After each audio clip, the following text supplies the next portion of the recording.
కేంద్ర ఎన్నికల సంఘం చాలా సీరియస్ అవుతున్నట్టుగా తెలుస్తోంది. సో ముందుగా దీనికి సంబంధించి మనం చర్చలోకి వెళ్లే ముందు మా ఢిల్లీ బ్యూరో చీఫ్ కృష్ణ కూడా సిద్ధంగా ఉన్నారు. వారిని అడిగి అసలు ఈరోజు ఢిల్లీలో ఏం జరగబోతోంది, అసలు ఎందుకు పిలిపించారు, వీటన్నిటికి సంబంధించి మాట్లాడదాం. కృష్ణ, రైట్, అప్డేట్స్ ఏంటి? ఈరోజు ఇటు సిఎస్ జవహర్ రెడ్డిని అట్లాగే డీజీపీని కూడా కేంద్ర ఎన్నికల సంఘం పిలిపించినట్టుగా తెలుస్తోంది, రమ్మని పిలిచారు. సో ఏం జరుగుతోంది ఆంధ్రప్రదేశ్లో, అసలు లా అండ్ ఆర్డర్కి సంబంధించి కావచ్చు, ఏంటి గొడవలు అనేది చాలా సీరియస్ అయినట్టుగా తెలుస్తోంది.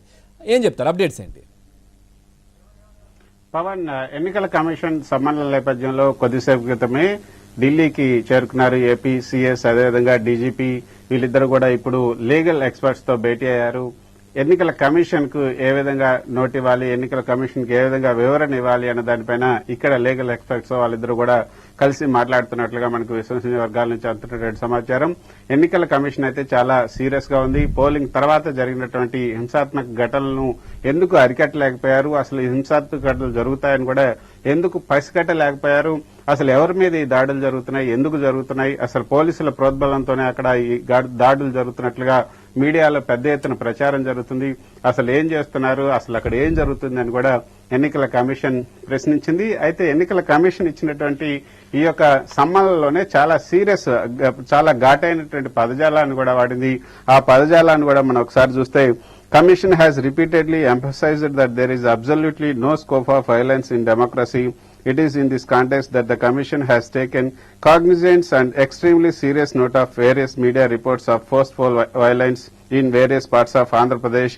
అంటూ చాలా సీరియస్ గా చెప్పడం జరిగింది. ఎక్స్ట్రీమ్లీ సీరియస్ నోట్ అన్న పదాన్ని కూడా వాడింది. కాగ్నిజెన్స్ లోకి తీసుకున్నాము వీటన్నిటిని కూడా అంటూ ఈ పదాలను ఉపయోగించడం ద్వారానే ఎన్నికల కమిషన్ ఎంత సీరియస్ గా ఆగ్రహంగా ఉంది ఏపీ ప్రభుత్వం పైన, ఏపీ సీఎస్ పైన అన్నది కూడా ఇందులో తెలుస్తుంది. అంతేకాకుండా ఇప్పటికి ఇంకా కూడా model code of conduct operation లోనే ఉందన్న విషయాన్ని మీకు తెలియజేస్తున్నాము అంటూ ఈ యొక్క 3 అంశాలపైన ఈ రోజు ఉదయం మధ్యాహ్నం 3:30 గంటలకు ఫుల్ కమిషన్ ముందు హాజరై మీరు వివరణ ఇవ్వాలి అని కూడా ఎన్నికల కమిషన్ ఇచ్చినటువంటి సమన్లో పేర్కొంది. అయితే పవన్, ఫుల్ కమిషన్ ముందు, అది ఎన్నికలు అయిన తర్వాత ఒక సీఎస్ ని, డీజీపీని, ఒక రాష్ట్రానికి సంబంధించినటువంటి 2 అధినేతలను కూడా, ప్రభుత్వ అధినేతలను పిలిచి ఈ విధంగా ఫుల్ కమిషన్ ముందు వివరణ అడిగినటువంటి సంఘటనలు దాదాపు ఇటీవల కాలంలో ఎప్పుడు కూడా జరగలేదని చెప్పొచ్చు. ఇది ఒక ప్రిసిడెన్స్ అనే చెప్పొచ్చు. ఇది అంటే ఎన్నికలకు ముందు దాదాపు ఏదైనా వివరణ అడగటం, వాళ్ళందరినీ సస్పెండ్ చేయడం, ఎన్నికల విధులకు దూరంగా ఉంచాలని చెప్పడం మాత్రమే జరుగుతుంది. కానీ ఫుల్ కమిషన్ ముందుకు హాజరు కావాలి అంటూ పిలవటం అంటే ఇదే మొదటిసారనే చెప్పొచ్చు. ఆ ఘనత ఏపీ సీఎస్, డీజీపీలకే దక్కుతుంది. ఎందుకంటే అక్కడ జరుగుతున్నటువంటి హింసాత్మక ఘటనలపైన ఏపీ ఈ యొక్క ఎన్నికల కమిషన్ ఆ విధంగా సుమోటాగా తీసుకోవటం, వాళ్ళని పిలవటం అన్నదాన్ని బట్టి చూస్తుంటే ఖచ్చితంగా కఠిన చర్యలు ఉండే అవకాశం ఉంటుందని కూడా తెలుస్తుంది. ఏపీ సీఎస్ పైన గతంలోనే ఎన్నికల కమిషన్ కొంత ఆగ్రహాన్ని కూడా వ్యక్తం చేసింది. వాలంటీర్లను దూరంగా ఉంచాలి, ఎన్నికల విధులకు వాలంటీర్ల స్థానంలో పెన్షన్లను అక్కడ ఉన్నటువంటి సచివాలయ సిబ్బంది ద్వారా ఇంటింటికి వెళ్లి ఇవ్వాలని ఎన్నికల కమిషన్ చెప్పినప్పటికీ కూడా ఎన్నికల కమిషన్ ఆదేశాలను వేరే విధంగా అర్థం చేసుకుని వాటికి ఇతర భాష్యాలను అద్ది వాళ్ళ పెన్షనర్ల ఖాతాల్లోకి పెన్షన్ డబ్బులను మళ్లించి వాళ్ళని ఇబ్బంది పెట్టి అధికార పార్టీకి లబ్ది చేకూర్చాలని కూడా సీఎస్ ప్రయత్నం చేశారు. అందుకే ఆయన లెవెల్ ప్లేయింగ్ ఫీల్డ్ లేకుండా చేశారు అన్నదైతే ఎన్నికల కమిషన్ భావిస్తుంది.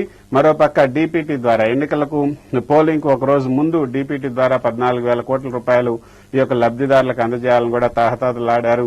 దానిలో భాగంగా ఆయన హౌస్ మోషన్లను కూడా ప్రవేశపెట్టారు కోర్టులో అనేది కూడా ఎన్నికల కమిషన్ గమనిస్తోంది. సో వీటన్నిటి నేపథ్యంలో ఖచ్చితంగా సీఎస్ పైన చర్యలు తీసుకునే అవకాశం అయితే ఉంది అన్నదే ఎన్నికల కమిషన్ నుంచి మనకు అందుతున్నటువంటి సమాచారం. నిజానికి డీజీపీని ఇటీవలే మార్చారు. కసిరెడ్డి ప్లేస్ లో హరీష్ గుప్తాను ఇటీవలే మార్చారు. ఆయన బాధ్యతలు తీసుకున్న తర్వాత పూర్తి స్థాయిలో ఆయనకి కింది స్థాయి వరకు ఉన్నటువంటి అధికారులపైన పెద్ద పట్టు రాలేదు కాబట్టి ఆయన పైన చర్యలు తీసుకుంటారా లేదా అనేది కొంత సస్పెన్స్ అయినప్పటికీ కూడా సీఎస్ పైన మాత్రం చర్యలు తీసుకునే అవకాశం ఉంది. వీటన్నిటికీ బాధ్యుడు సీఎస్ఏ, సీఎస్ అడ్మినిస్ట్రేటివ్ హెడ్ కాబట్టి సీఎస్ వీటన్నిటికీ బాధ్యత వహించాలి, సీఎస్ ను తొలగించాలి అసలు ఎన్నికల విధుల నుంచి. రేపు కౌంటింగ్ కూడా ఉంది 1వ తేదీన, కాబట్టి కౌంటింగ్ రోజు కూడా ఈయన ఇబ్బందులు పెట్టే అవకాశం ఉంది. కాబట్టి సీఎస్ ని వెంటనే తొలగించాలి అంటూ తెలుగుదేశంతో పాటు బీజేపీ నేతలు కూడా కేంద్ర ఎన్నికల కమిషన్ కు ఒక ఫిర్యాదు చేశారు.